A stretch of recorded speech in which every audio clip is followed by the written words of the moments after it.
ಸ್ನೇಹಿತರೆ, ತ್ರಿವರ್ಣ ಕ್ರೈಮ್ ಕಾರ್ನರ್ಗೆ ಸ್ವಾಗತ. ನಾನು ಮಂಜುನಾಥ್. ಸ್ನೇಹಿತರೆ, ನಿನ್ನೆ 3ನೇ ತಾರೀಕು ಜೂನು ರಾಜಧಾನಿಯ ದೆಹಲಿಯಲ್ಲಿ ಮಾಲ್ವಿ ನಗರದಲ್ಲಿ ಒಂದು ಫ್ಲೋರಿಸ್ಟೇ ಅನ್ನೋ ಹೋಟೆಲ್ನಲ್ಲಿ ನಿನ್ನೆ ಅಗ್ನಿ ಅವಘಡ ಸಂಭವಿಸಿ ಸುಮಾರು 21 ಜನ ಮರಣ ಹೊಂದಿದ್ದಾರೆ. ಅದೇ ರೀತಿ ಇದರಲ್ಲಿ 18 ವಿದೇಶದವರೇ ಇದ್ದಾರೆ. ಲೈಬಿಯಾ, ಮೊಜಾಂಬಿಕ್, ಹಂಗೆ ನೈಜೀರಿಯಾ ಹಾಗೆ ಕಾಂಗೋ ದೇಶಗಳಿಗೆ ಸೇರಿದಂತ ಜನರಿದ್ದಾರೆ. ನಿನ್ನೆ ಸುಮಾರು ಬೆಳಿಗ್ಗೆ 8:56 ಸುಮಾರಿಗೆ ಆ ಸಿಲಿಂಡರ್ ಬ್ಲಾಸ್ಟ್ ಅಂತ ಹೇಳ್ತಿದ್ದಾರೆ. ಒಂದು ಕಡೆ, ಇನ್ನೊಂದು ಕಡೆ ಎಲೆಕ್ಟ್ರಿಕಲ್ ಫೈರ್ ಆಗಿರೋದ್ರಿಂದ ಈ ತರ ಆಗಿದೆ ಅಂತ ಹೇಳ್ತಿದ್ದಾರೆ.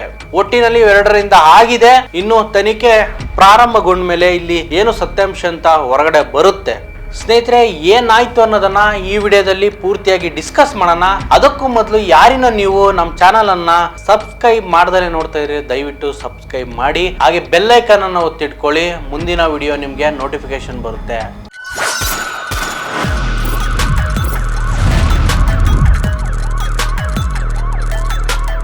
ಸ್ನೇಹಿತರೆ, ನಿನ್ನೆ ಜೂನ್ 3ನೇ ತಾರೀಕು ಡೆಲ್ಲಿ ರಾಜಧಾನಿ ಮಾಳ್ವಿ ನಗರದಲ್ಲಿ ಫ್ಲೋರಿಶಾ ಹೋಟೆಲ್ ನಲ್ಲಿ ಅಗ್ನಿ ಅವಘಡ ಸಂಭವಿಸಿದೆ. ಇಲ್ಲಿ ಸಿಲಿಂಡರ್ ಬ್ಲಾಸ್ಟ್ ಅಂತ ಒಂದ್ ಕಡೆ ಹೇಳ್ತಿದ್ದಾರೆ, ಇನ್ನೊಂದ್ ಕಡೆ ಎಲೆಕ್ಟ್ರಿಕಲ್ ಫೈರ್ ಆಗಿದೆ ಅಂತ ಹೇಳ್ತಿದ್ದಾರೆ. ಇದ್ಯಾವುದು ತನಿಖೆಯ ನಂತರ ಗೊತ್ತಾಗುತ್ತೆ ಏನಾಗಿದೆ ಅಂತ. ಸದ್ಯಕ್ಕೆ ಇಲ್ಲಿ 21 ಜನ ಮರಣ ಹೊಂದಿದ್ದಾರೆ, 18 ಜನ ವಿದೇಶಿಗರಿದ್ದಾರೆ. ಇದರಲ್ಲಿ ಆಲ್ಮೋಸ್ಟ್ ಎಲ್ಲ ನೈಜೀರಿಯಾ, ಕಾಂಗೋ ದೇಶದವರೇ ಆಗಿದ್ದಾರೆ.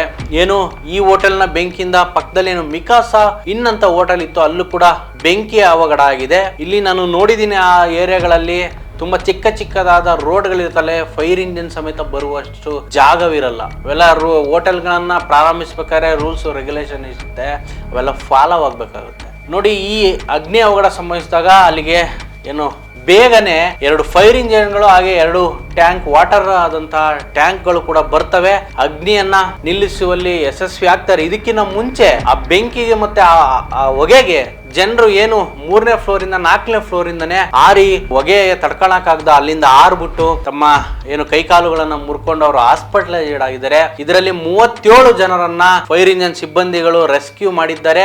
ಏನು ನೆಲಮಾಡಿ ಕಟ್ಟಡದಲ್ಲಿ ಏನಿದ್ರು 7 ಜನ ಅವರನ್ನ ಈಸಿಯಾಗಿ ತಗೊಂಡ್ಬಂದ್ರು. ಏನು ಮೇಲ್ಗಡೆ 3rd ಮತ್ತೆ 4th ಫ್ಲೋರ್ ಅಲ್ಲಿ ಇರ್ತಕ್ಕಂತ ಜನರನ್ನ ಕರ್ಕೊಂಡ್ಬರೋದು ತುಂಬಾ ಕಷ್ಟ ಆಯ್ತು.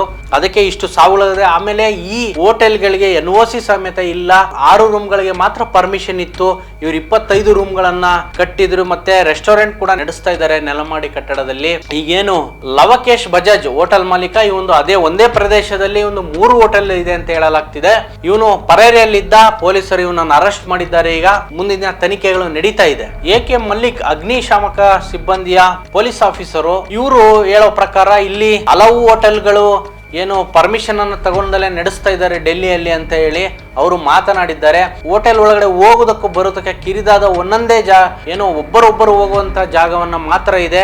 ಇದಕ್ಕೆ ಎಲ್ಲ ರೂಲ್ಸ್ ಯಾರು ಫಾಲೋ ಮಾಡಿಲ್ಲ. ಬೇರೆ ಬೇರೆ ಹೋಟೆಲ್ ಕೂಡ ನೋಟಿಸ್ ಕೊಡ್ತೀವಿ ಅಂತ AK ಮಾಲಿಕ್ ಹೇಳಿದ್ದಾರೆ. ಸದ್ಯಕ್ಕೆ ಇವಾಗ ಡೆಲ್ಲಿ ದಗದಗ ಒತ್ತಿ ಉರಿತಿದೆ. ಇದನ್ನು ಪ್ರಧಾನಮಂತ್ರಿ ಮೋದಿ ಅವರು ಕೂಡ ಸಂತಾಪ ಸೂಚಿಸಿ 2 ಲಕ್ಷವನ್ನ ಘೋಷಣೆ ಮಾಡಿದ್ದಾರೆ ತಲೆಗೆ. ಅದೇ ರೀತಿ ಡೆಲ್ಲಿಯ ಮುಖ್ಯಮಂತ್ರಿ ರೇಖಾ ಗುಪ್ತಾ ಕೂಡ ಈ ಪ್ರಾಣಗಳಿಗೆ ಕಂಬನಿ ಮಿಡಿದಿದ್ದಾರೆ. ಮುಂದಿನ ತನಿಖೆಗಳಲ್ಲಿ ಗೊತ್ತಾಗುತ್ತೆ ಯಾವ ರೀತಿ ಇದು ಫೈರ್ ಆಯ್ತು, ಯಾವುದರಿಂದ ಫೈರ್ ಆಯ್ತು, ಹೋಟೆಲ್ ನೆಗ್ಲಿಜೆನ್ಸ್ ಇಂದ ಈ ಇನ್ಸಿಡೆಂಟ್ ಆಯ್ತು ಅನ್ನೋದನ್ನ ಮುಂದಿನ ತನಿಖೆಯಲ್ಲಿ ಗೊತ್ತಾಗುತ್ತೆ. ಮುಂದಿನ ವಿಡಿಯೋದಲ್ಲಿ ಸಿಗ್ತೀನಿ. ನಮಸ್ಕಾರ ಸ್ನೇಹಿತರೆ.